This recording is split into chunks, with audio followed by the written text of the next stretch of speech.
Welcome to the Air Force Global Strike Command Commercial Capabilities Showcase AMA. I want to say thanks so much for coming. Our intention for our AMA today is to help commercial companies who may want to submit applications. And of course, the ultimate goal is to bring as many of the highest quality companies and technologies as we can to assist the servicemen and women of Air Force Global Strike Command. So here's a brief overview of what we're going to be doing today. I'm going to share what this showcase is about, what the benefits are for you, how to apply, and then give you a chance to directly ask any initial questions that you may have to subject matter experts in the Air Force and others who are knowledgeable in each topic area. So first, just wanted to say again, thank you for coming. My name is Cody Ray. I'm the Deputy Director of Tech Scouting and Vetting here at Small Business Consulting Corporation, heading up the showcase effort this go around. And I'm really looking forward to today. I want to give you a few housekeeping items before I get into the meat of the preparatory comments. For questions, encourage you please to use the Q&A button rather than the chat button. You'll see the Q&A down there at the bottom. I want to encourage you to be careful not to share proprietary information in your questions. This meeting is being recorded, and after it's recorded, it'll be posted on YouTube along with our previous two AMAs for this showcase. We do have a team of folks that are working off camera to respond directly or to either leave questions to be answered out loud, but please begin entering your questions now. And when you ask questions, I strongly ask you to identify at the beginning which topic you're referring to. So if you're here for the XR topic, please put XR at the front, or the high frequency portability communications, put HF at the front, something like that, just so the right people are aware of the question you're asking. And because we do have 6 topics today, we want to make sure everybody's tracking. If you're willing, it also would be helpful if you could throw into the chat how you heard about the showcase. It'll help us as we continue perfecting our ability to get the word out for companies like yours. Now, before we meet the SBCC and the government topic leads, I want to cover some basic facts for the showcase. First, to you commercial companies that are here today, I want to say this. The Air Force Global Strike Command's CCIT is genuinely glad that you're here. CCIT is Global Strike's Commercial Capabilities Integration and Transition Initiative. We at SBCC are hired by Global Strike to help that CCIT division in its hunt for the right technologies to keep our warfighters on top. CCIT employs us to scour the tech landscape and bring the Air Force and DoD technologies that they didn't even know existed. And what we really like to do, what they particularly hired us to do, is to find out precisely what the military needs and is willing to put manpower, resources, money, and time towards, and go find solutions that meet those needs. One of the public ways we go about doing that very thing is by hosting commercial capability showcases, just like this one. This particular showcase has 6 different topic areas. It allows many companies to come in and compete for the right to meet face-to-face with Air Force decision makers and present their technology in person as showcase finalists. At our last Global Strike CCIT showcase, several of the finalists were selected as winners, and Global Strike began to work with them on an individual basis. As you know, the military can be a very profitable, lucrative partner for companies, and we want it to be for you, but we also know it can be a long, hard road to navigate. The military's focus has not been on being great business partners. It's been on keeping us safe, being strong and quick to deter threats and to smack down our enemies when we have to. We exist to help the military and the commercial companies like yours to join together, to understand each other, to be able to communicate well together from your respective points of view, and get your technology transitioned over into the Air Force as fast as possible. And something that hopefully will be encouraging, it usually is encouraging to commercial companies to hear.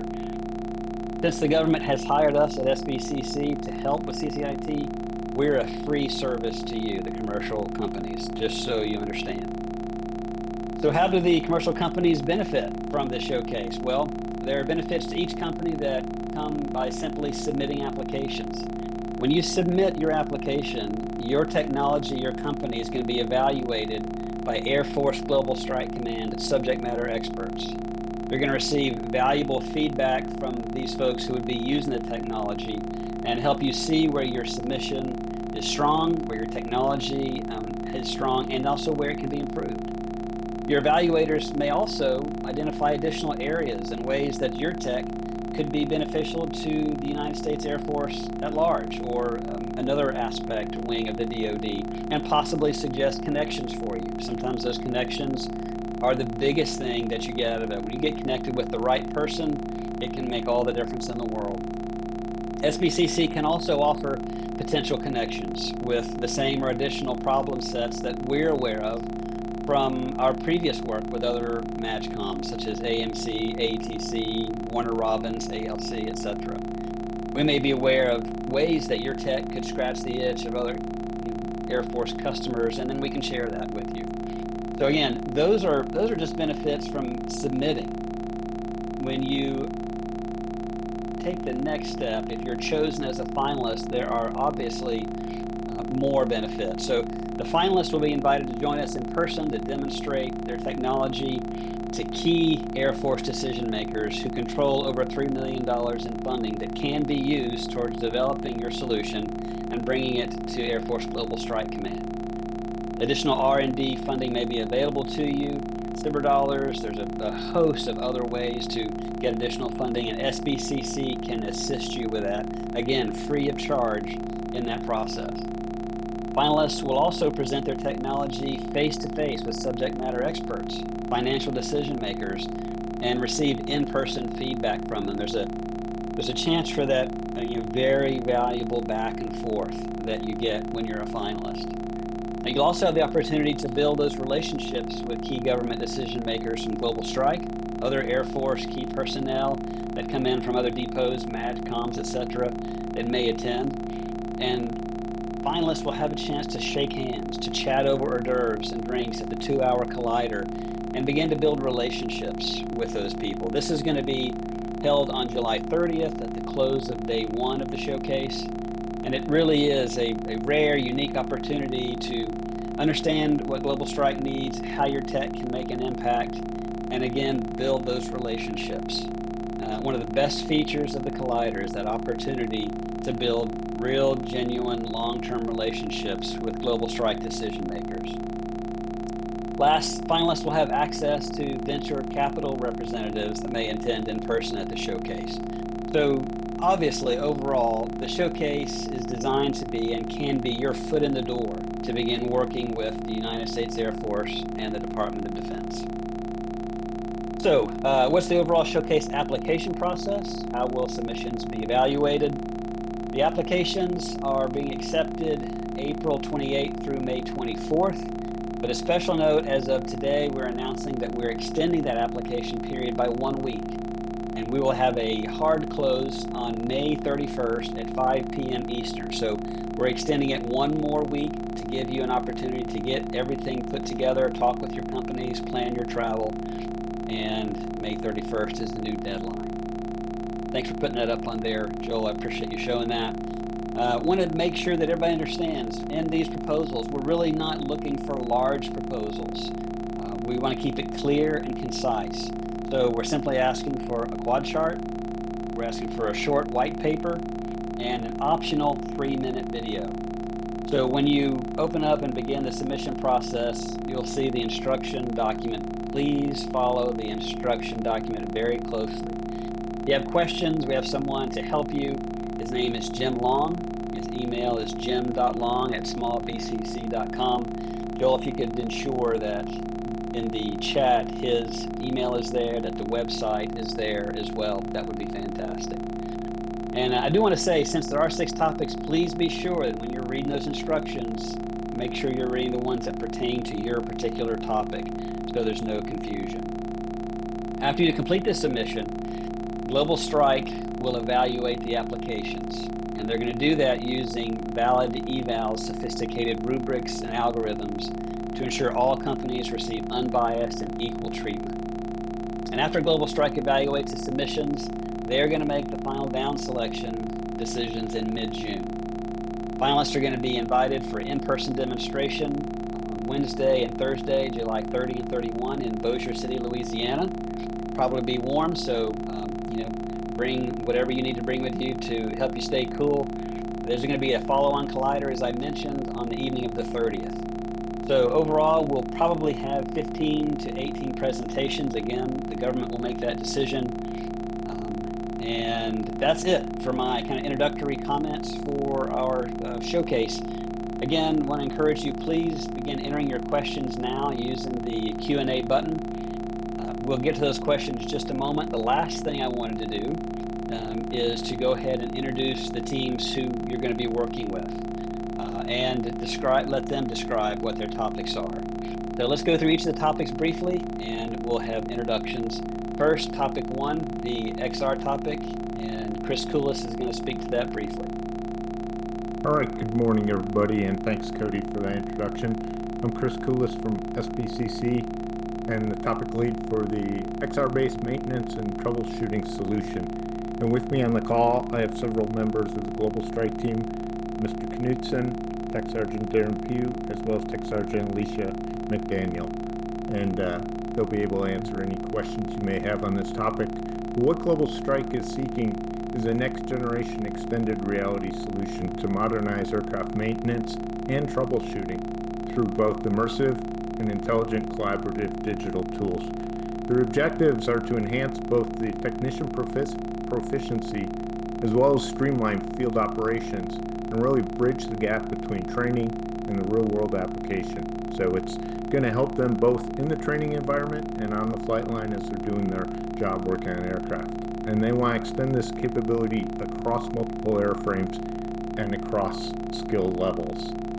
And so a good solution will demonstrate modularity, adaptability across platforms, and a strong potential for both initial and long-term impact in the operational setting. And you can see here on the slide some of the criteria they're looking for. Mr. Knudsen, over to you, sir. Do you have anything to add? Yes, sir. Good morning to everyone. Thank you for being here. Yeah, so I'm Jeff Knudsen. I'm a retired active duty. Been an aircraft maintainer my whole life. I'm currently working up in the A4 Directorate here in Global Strike as a program manager. And in my portfolio is the categorically the training section. So yeah, what we're looking for is putting some technology in the hands of the warfighter to make them faster and safer while they're performing maintenance. Just wanted to throw a caveat out there that it's not necessarily a virtual environment wearing goggles in a classroom. We're looking for something somewhat more advanced and unorthodox. And what I mean by that is we're looking for something that the warfighter can actually use at the aircraft or at the off equipment maintenance area that they're working. That incorporates more specific information about the task that they're doing. So really kind of a high level technology infused aspect of operational use of training, and I'm looking forward to answering your questions. Thank you.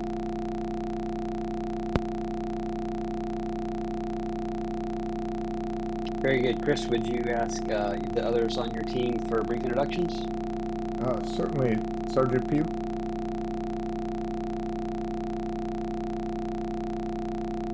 Sorry, I was double muted.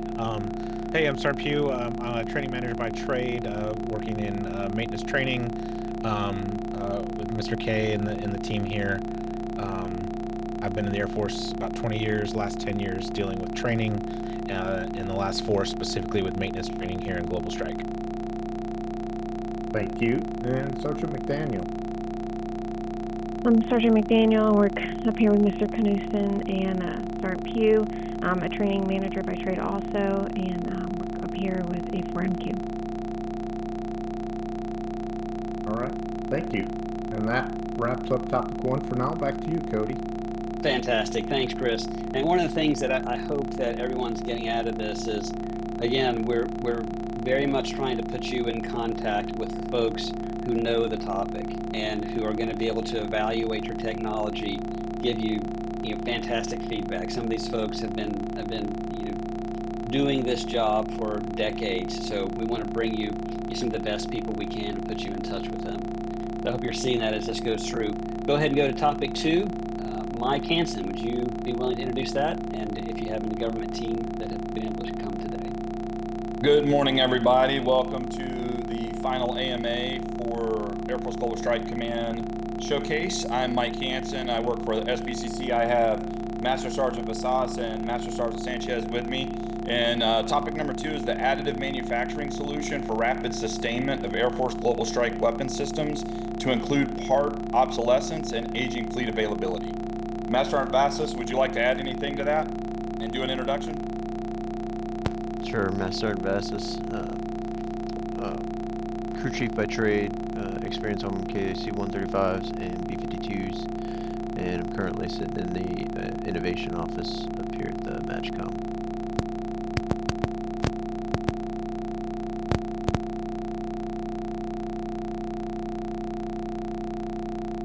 And Master Sergeant Sanchez, do you have anything you'd like to add in an introduction? Morning, Master Sergeant Sanchez. I am LO by trade. I am currently the functional manager for Global Strike Command on the structure side, and I'm also sitting in for Senior Master Sergeant Childs, which is the fabrication functional manager.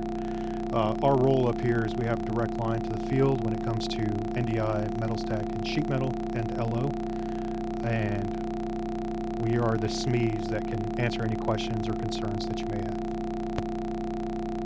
Yep, so we definitely have some experts here today with the knowledge to answer any questions out there. So any of the companies that are on here, please put the questions in and we'll get those answered. Thanks, Cody. Great. Thanks, Mike. Appreciate it, sir. Topic 3, Swarm Detect Defeat. We have Matt Franchetti. And good afternoon, everyone. Thank you so much for being here today to join us for this Global Strike Command Showcase. Matt Franchetti, I work for SBCC and assisting the Security Forces members of Global Strike Command in creating a counter-UAS advanced swarm detection technology. And so what we're looking for is all the functions to detect, track, identify, and defeat a small UAS swarm threat in a fixed environment at an installation. Whether you can do detect, track, identify, defeat, and do all of it, or whether you can do one piece of it, they are still interested in your technology to bring together either a whole solution with other vendors or an individual solution is also okay. With this technology, they're looking for minimal additional manpower. They want it to operate effectively with limited operator intervention. They don't want to add a lot of manpower to use the operation, add a lot of operators to fly the system or utilize the system, so looking for limited additional manpower. And when it comes to detection, this is a normal, explain to us your multi-sensor integration. If you have one, what's your ranges? Can you do beyond line of sight? How do you look at a swarm? For tracking and identifying, just recommend you share with us how you do that. You have a reference library, the constant updates to the system to allow it to reference and understand what they're tracking and identifying. For defeat, we're looking for any type of kinetic, non-kinetic, or directed energy weapon that can simultaneously attack multiple Group 1 through 3 UAS threats. And so it can be multiple methods. You can either show up with one method, or maybe your system has 2 or 3 methods involved. Layered multi-effectors is always a good thing in case the first one doesn't work or there's a bigger threat than expected. And for that system architecture, we're looking for anything that's open architecture, can integrate with our systems. And then we also need you to describe your command and control and how you can manage the detection, tracking, and engagement decisions, whether you have a single pane of glass or whatever your system is to do command and control of those assets. And then threat determination is important when you have a giant swarm. If there's a larger threat internal to that swarm, the command is interested in seeing how that system, if at all, can differentiate between different drones and determine which one may be the largest threat. As mentioned, directed energy is one of the possible solutions for mitigation, and the command is interested in any integration of directed energy systems, including the power requirement, your effectiveness metrics, and any operational constraints that system may have as a high-powered microwave or a high-energy emitter. And as we continue on with this, FAA compliance is always important, and how you operate within the FAA regulations that are constantly changing to address drones. But also weatherization. Global Strike Command has 8 bases across the United States, as low as Texas, nice and warmer Texas right now, but also as high as North Dakota, where they can get high winds and vast amounts of snow. So understanding your weatherization or ability to handle different climates is important to the command so they can understand your technology as best as possible. So please bring your questions or just bring your results to the evaluation, and we can't wait to see what the companies offer. Thank you for your time. Very good. Matt, I know that some of the government staff that were planning on coming were That's something emergent that came up. Do you have anybody else from your team that you want to introduce?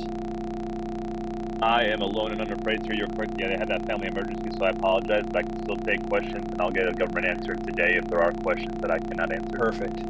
Yeah, perfect. That's great, Matt. And Matt, too, I just want to say I appreciate you reminding everyone that, you'll have a full description of the problem set that the government is looking for answer for, but you don't have to bring a full solution. If you have a partial solution, a quarter, 25%, 50, 75%, we encourage you to apply.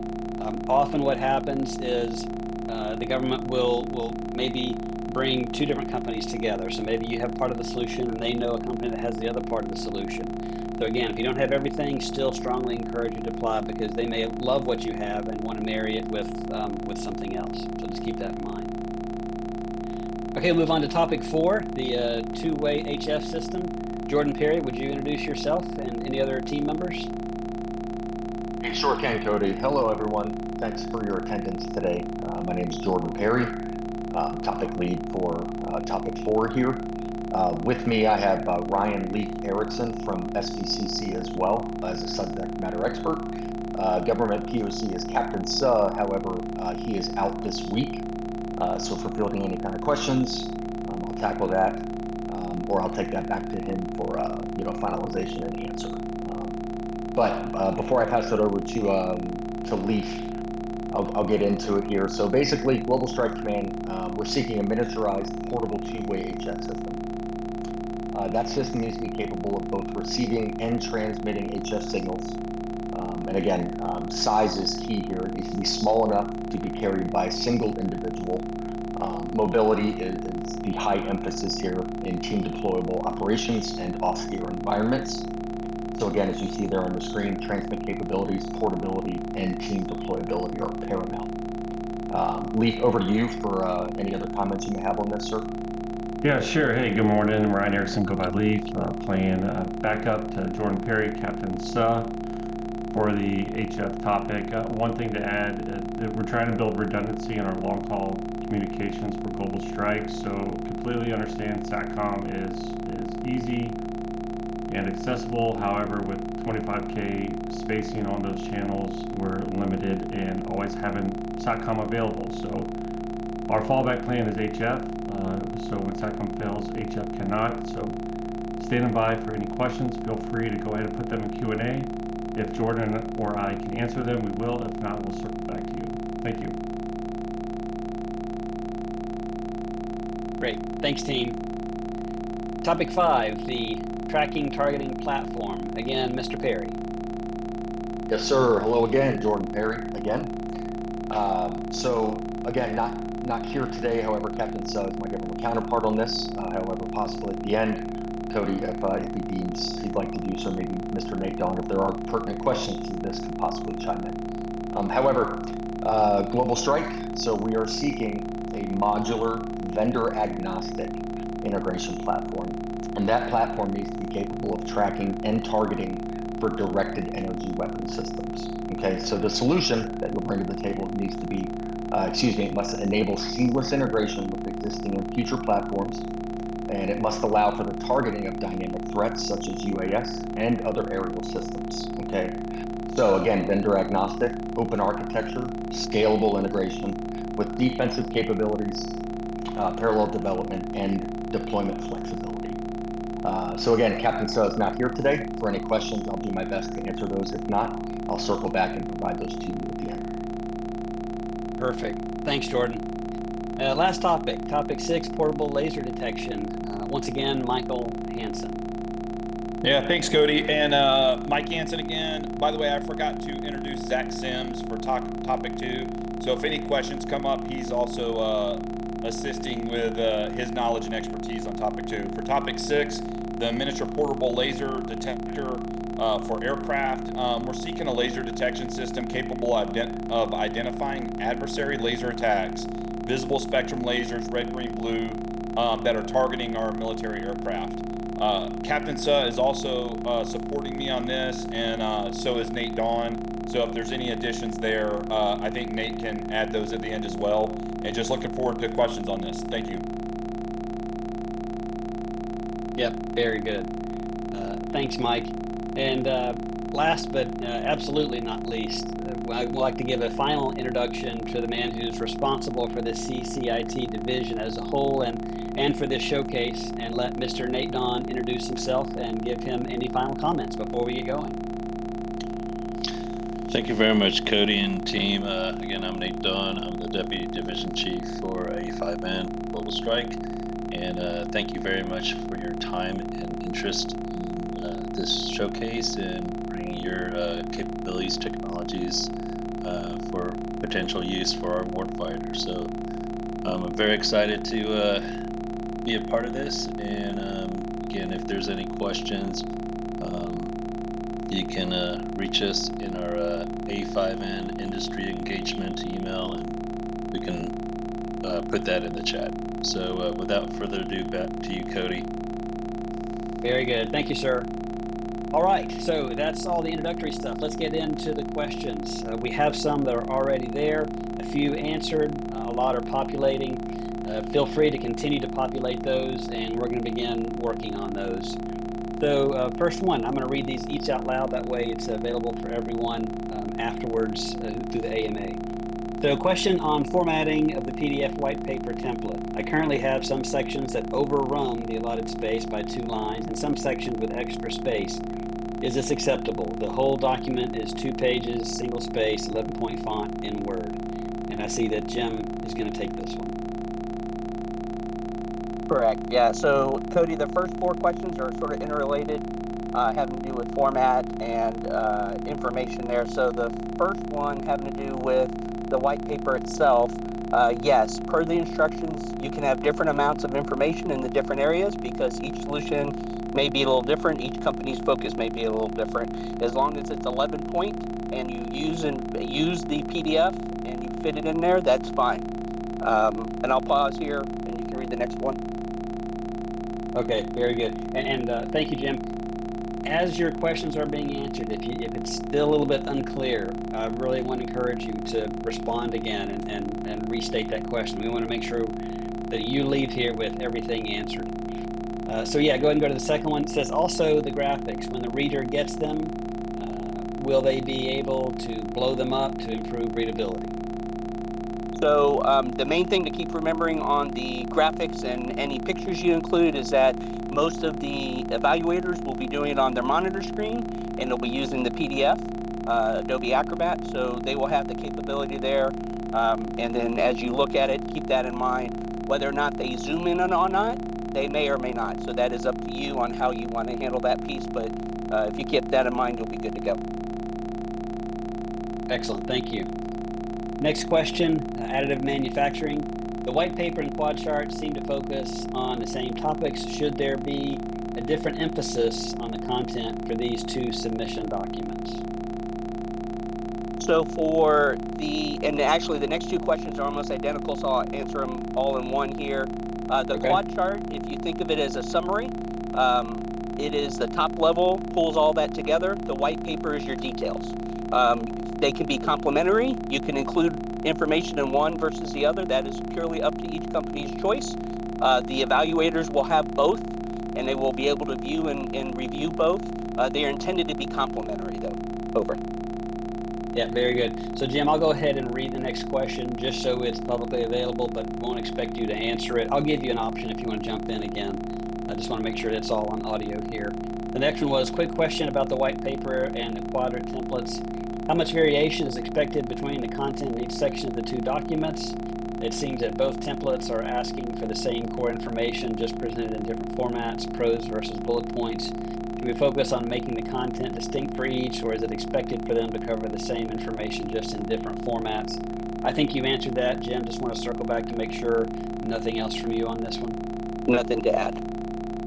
Perfect. Thank you, sir. Okay, team, the next question. What is the expected timeline for selections after the 30 to 31 July 2025 showcase event? And the answer to that is it depends on the government and the government's interest and the government's evaluation and follow-on. So I don't have a timeline. Nate, if you would like to make a comment on this, you can, but the basic answer from my perspective is, it depends on the level of interest and level of prior engagement needed? I think ideally, within the week. So, shooting for maybe the end of the following week at the latest. Very good. Okay, fantastic. Thank you, sir. Next question, topic 2. Is there a specific AM modality that you're looking for? Laser powder bed, directed energy, AM friction stir.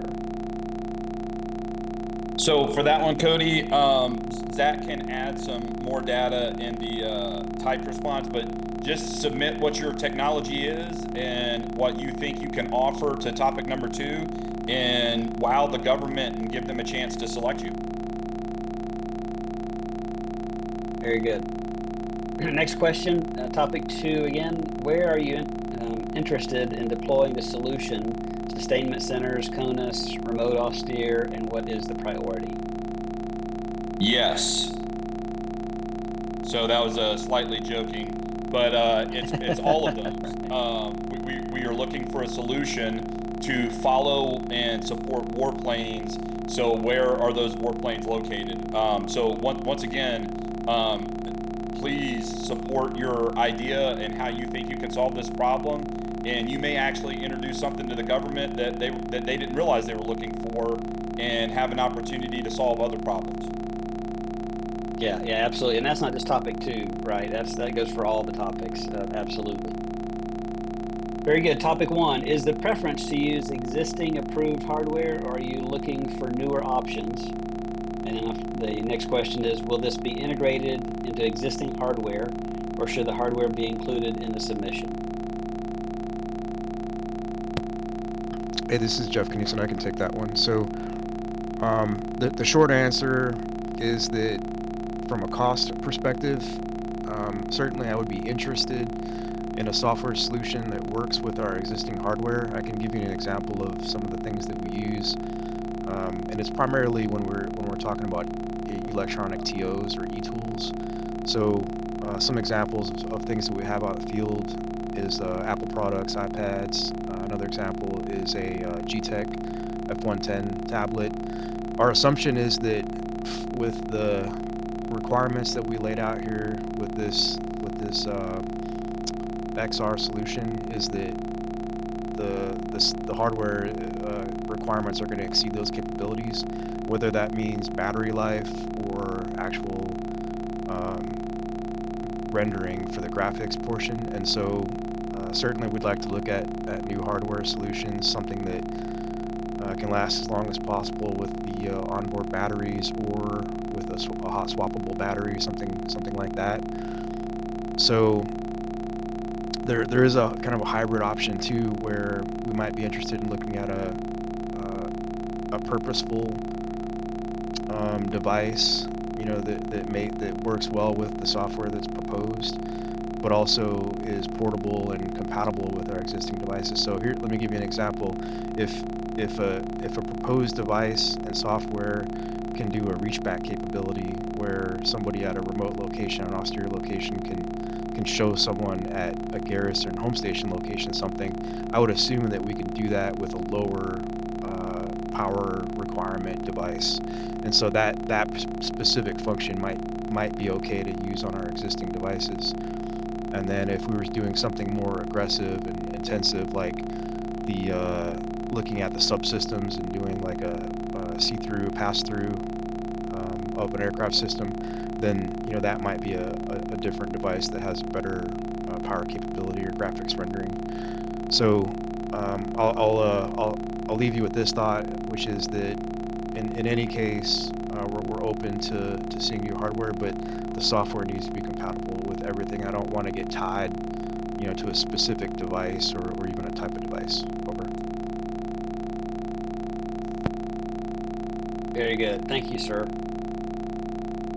Next question. To be clear, if the verbiage fits into the white paper template boxes, the overall paper will meet the 4-page max limit. That's the question. Go ahead, Jim. Correct. If you use the PDF and the sections do not overflow, that will give you your 2 pages of the body, which will meet within the overall 4 pages. Over. Great, thank you, Jim. Okay, next question. For advanced swarm detection and modular tracking targeting, there seems to be an overlap there. Can you provide more context for what is important as a primary capability for each of those? So we can take this in parts. If swarm detect want to speak and modular tracking want to speak, you're certainly welcome. Sure, thanks, sir. Oh, go ahead, Jordan. Oh, no, yeah, sorry to step on your toes there, Chetty. Yeah, I was just going to chime in real quick, Cody, for the modular tracking and the targeting piece. The vendor, being vendor agnostic and the modularity portions are vital for that, right? Portability and things of that nature. I can take this back for a much more narrated response with Captain Suh, unless Mr. Nate Dawn would like to maybe provide further input, but not to step on toes with that. If not, I'm going to pass it back to Chetty for the advanced swarm detection. I don't have anything further to add.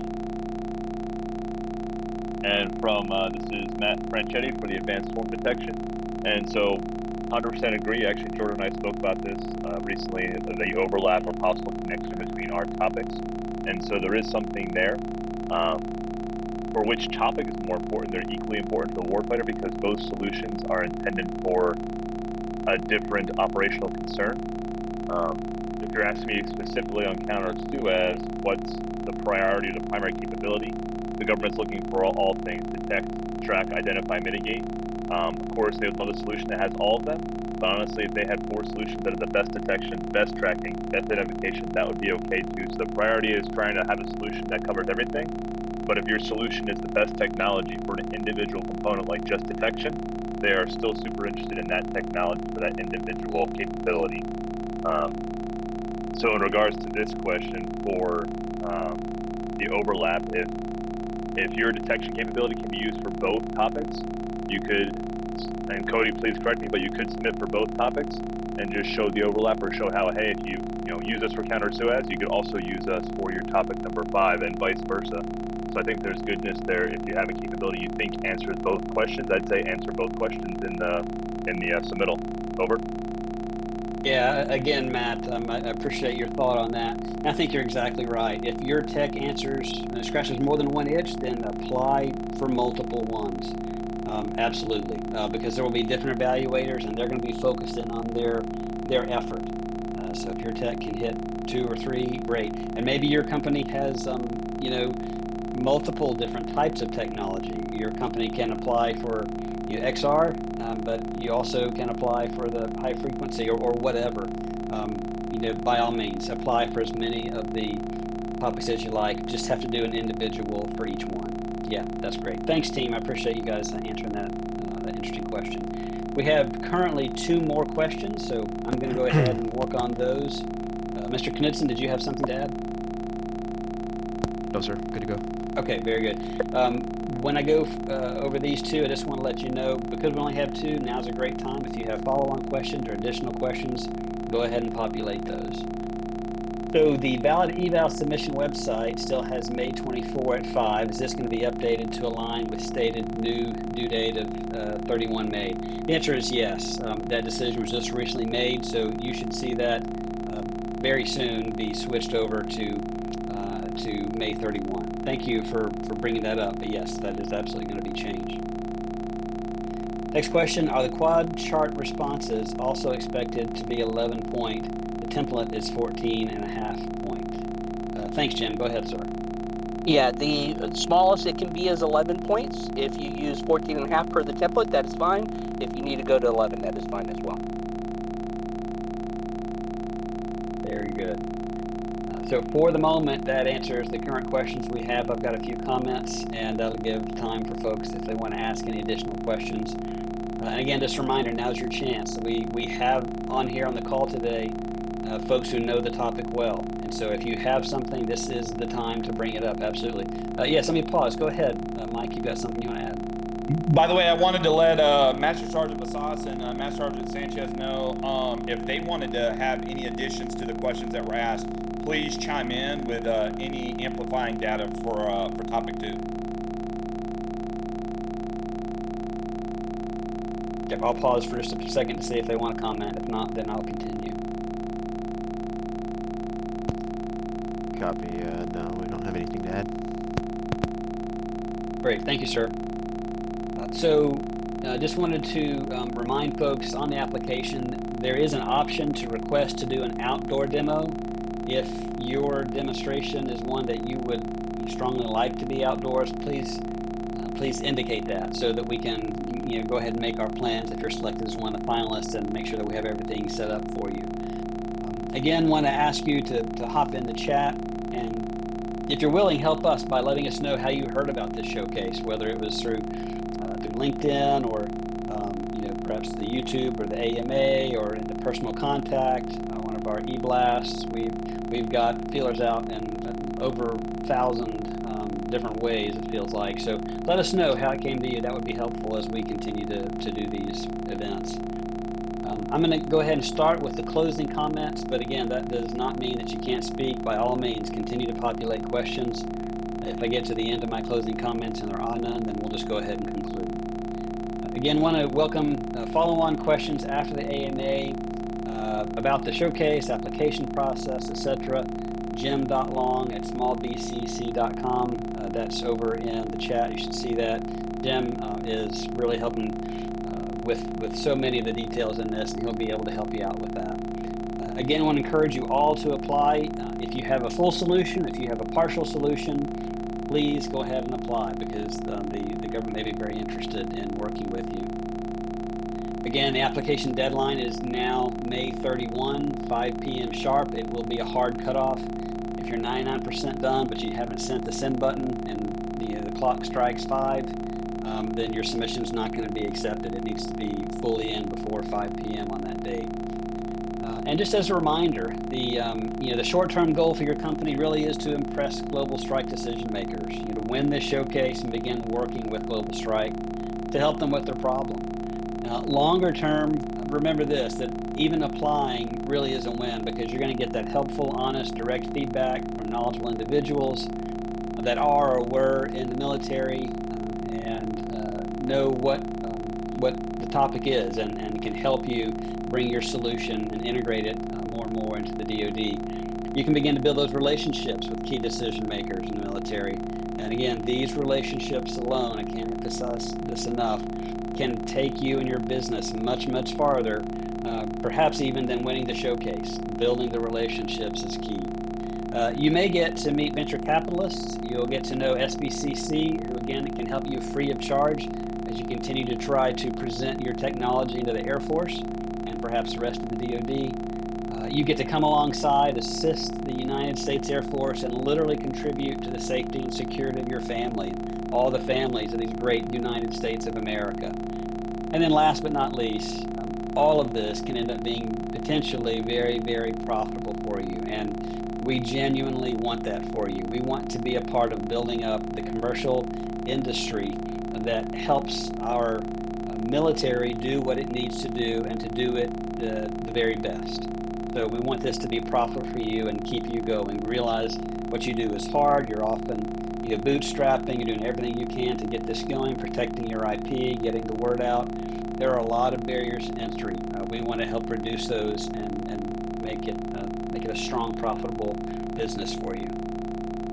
So again, I see no other questions have come up. Just want to let you know the AMA is going to be available via YouTube. The link will be placed on the showcase website. Please get your applications in as soon as possible. Again, that hard cutoff is May 31 now at 5 p.m. And that concludes our AMA today. Thanks again for everyone for attending. Really look forward to receiving your applications and seeing the amazing things that you and your company have been working hard to develop. Thank you to the government for coming in and helping out with this effort, and everybody at SBCC. We appreciate you all. We look forward to seeing your applications and hopefully seeing you in Bossier City, July 30 and 31.